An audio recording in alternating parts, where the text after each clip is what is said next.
am alive, and it's good to be alive. Hello everyone, today, checking out Ember. This is my wife's absolute favorite Warframe, and I reckon a lot of people's favorite Warframe. Ember's just super cool. Who doesn't want to set bitches on fire? Am I right? You set one bitch on fire, and it's just everyone judges you for the rest of your life, you know? But Ember is really cool. Her passive isn't very good, but her powers are, so I'm going to show you guys what those do. Come at me, you fiends! I will destroy every last one of you, I promise.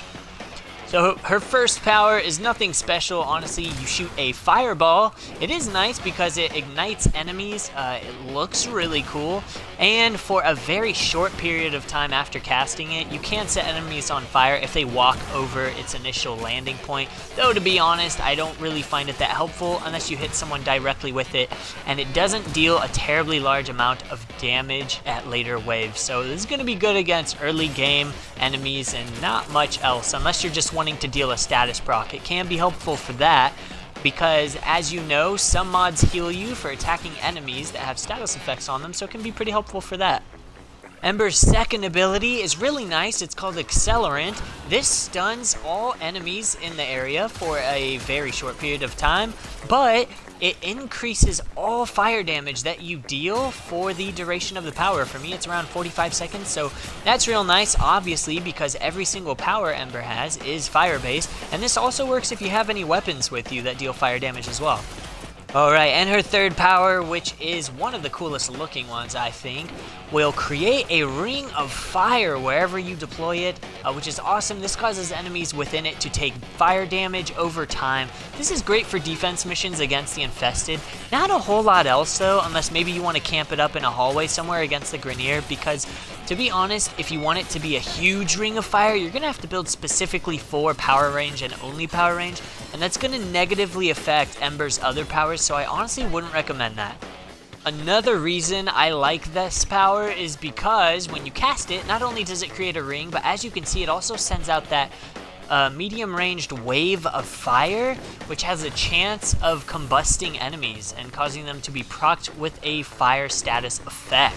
So it's really fun if you want to spam the ability. As you can see there, the wall of fire just killed them. So pretty cool. All around great ability, especially for defense missions. It works well in conjunction with Frost Bubble, because if enemies enter Frost Bubble, they not only slow down, but then they will also slowly die thanks to Ember's Ring of Fire. The main reason a lot of people get Ember is because of her amazing World on Fire power. This essentially causes enemies within your power's range to just spontaneously combust. I mean, literally, they frickin' explode. Look at that. Look at it. You literally kill things just for walking around. Obviously, ancients and healer ancients are going to be really damage resistant to this because Warframe powers don't affect them too much, but everything else, oh my goodness, like if you do a medium to low end extermination mission, you can practically just walk through the whole thing with your guns down.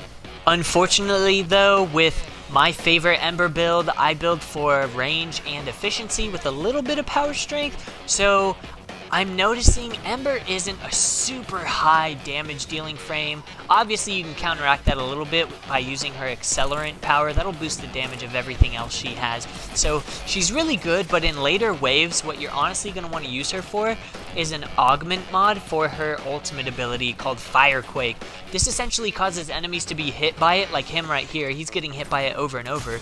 It'll knock enemies to the ground and stagger them. Very helpful for crowd controlling enemies that it can't kill. And Ember's passive is that when she's on fire, so if you get damaged by a fire proc, you deal more power damage and you also regen a little bit of energy while you're on fire. Unfortunately, I don't really care much for this passive because it's like, how often are you do you really get set on fire?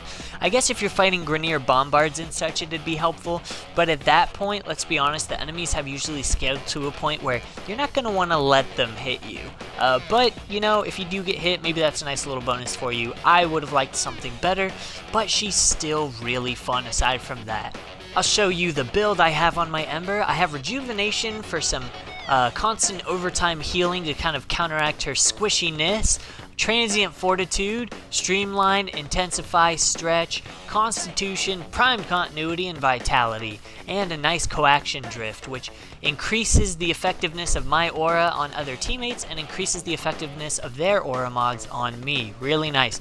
I do have an open slot here, however, because I only have so much time in the world and so many formas, but bear with me on that. So that is my Ember build, and that is my Ember review. I think she's a great frame. You get her parts by killing Targus Rook on Saturn, which is the Saturn boss, and I will make a video later for a guide on how to kill him.